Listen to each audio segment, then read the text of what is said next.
Lantaran menolak proses eksekusi lahan sengketa, warga di Bone memblokade jalan raya.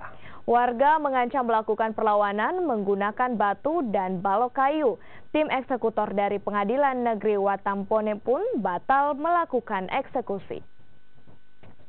Dengan membakar ban bekas, sejumlah warga Kelurahan Masumpu, Kecamatan Tanete, Riatang, Kabupaten Bone, memblokade Jalan Andi Pangeran Petarani, Watampone dengan menutup jalan menggunakan pos kamling dan ranting kayu.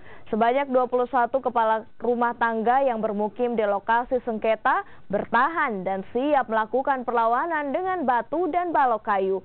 Ini lantaran warga menilai putusan Pengadilan Negeri Watampone yang memenangkan pemohon dinilai cacat hukum. Warga mengancam nekat melakukan perlawanan jika eksekusi tetap akan dilaksanakan.